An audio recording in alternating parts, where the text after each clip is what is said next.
Oh, yeah.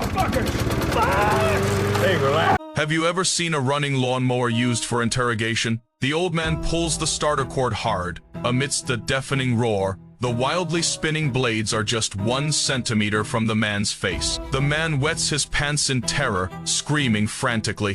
Little does he know, this seemingly ordinary white-haired old man was once the most terrifying god of death in the underworld. This town is about to drown in a river of blood. The story has to start a few days ago. In the late autumn woods, the white-haired old man Beaudry is hunting with his adopted daughter Tag. Beaudry is a ruthless character. He doesn't talk much usually, but his eyes reveal a murderous aura. However, unexpectedly, instead of hunting down prey today, Tag finds a woman covered in blood in the rock pile under the bridge. The woman took a through gunshot wound to the stomach and is half dead.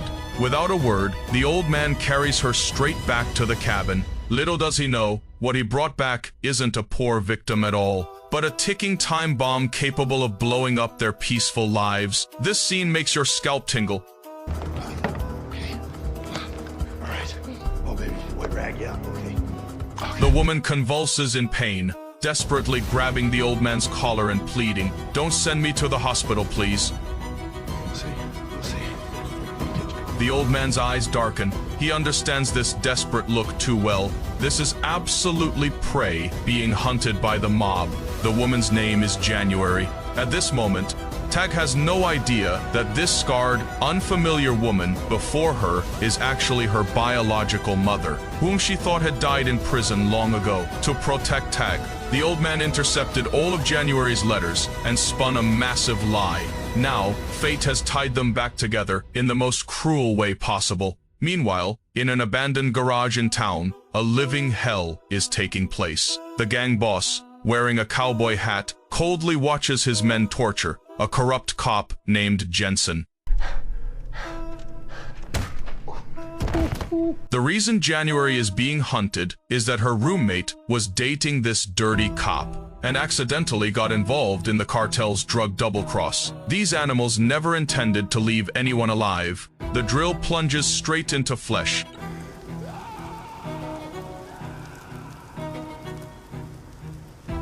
Jensen is tortured to death alive, and his body is thrown into the river like trash. And January is the sole survivor who escaped this massacre. The old man goes to town to buy medicine and sharply detects the smell of blood in the air. A patrol cop pulls him over and casually mentions that a body riddled with drill holes floated up in the river. The old man's heart skips a beat. The entire town is under the surveillance of cartel informants. He rushes back to the cabin immediately.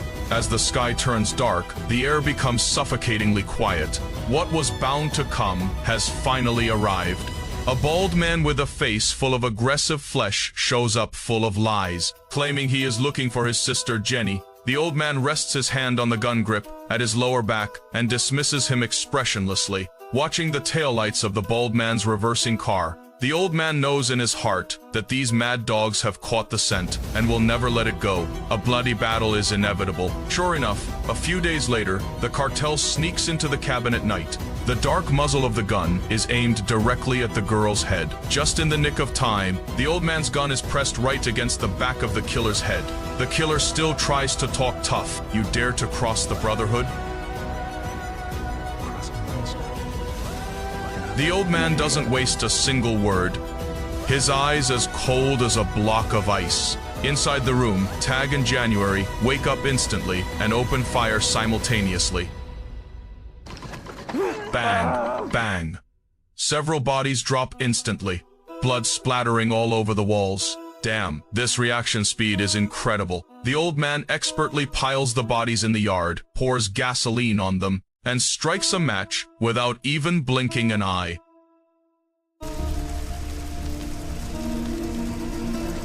The firelight reflects on the old man's weathered face. At this moment, he is no longer a kindly adopted father, but the Grim Reaper who once made the underworld tremble in fear. On the run, the old man makes a shocking decision. He is going to send January away. January cries and pleads, "Take me with you, they will keep coming back.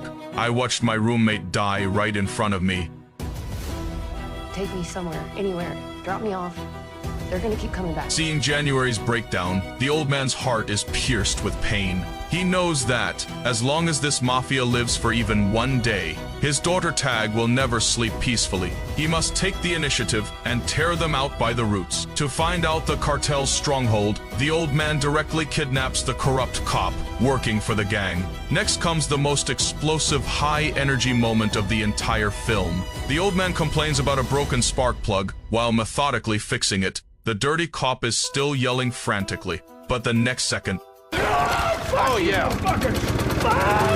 Hey, relax. I'm just gonna take a little off the top. the rapidly spinning blades are pushed right up to the tip of the dirty cop's nose. The old man says expressionlessly, "Relax. I am just giving you a little trim." The dirty cop wets himself on the spot, crying and howling as he spills the exact location of the cartel's main camp.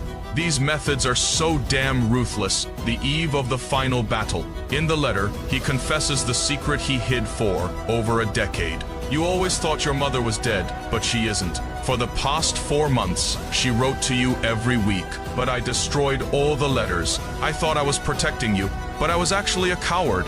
The world is ugly, but you are beautiful. I will love you forever." After writing the suicide note, the old man kisses his sleeping daughter. He knows that this departure is a final farewell. Outside the gates of the industrial zone, fire barrels burn fiercely. The old man drives up, descending like the Grim Reaper. He snaps the neck of the guard at the gate with one hand and storms the cartel's stronghold single-handedly, facing dozens of long guns and short firearms. The cowboy hat boss arrogantly mocks him. "You came here alone to die." The old man's hand doesn't tremble even a bit. His gun muzzle is pressed hard against a hostage as he coldly spits out one sentence, "Hand her over." Never expected.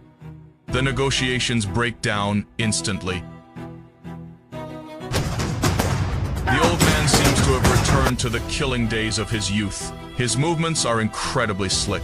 Using abandoned cars and bulldozers for cover, he scores headshots with every pull. 1 shot, 2 shots, 3 shots. Cartel members fall one after another, like harvested wheat, just as the old man is suppressed by heavy fire, hiding behind a gasoline barrel and panting heavily. A muffled bang suddenly comes from a high vantage point in the distance. Bang! A cartel member's head instantly bursts open.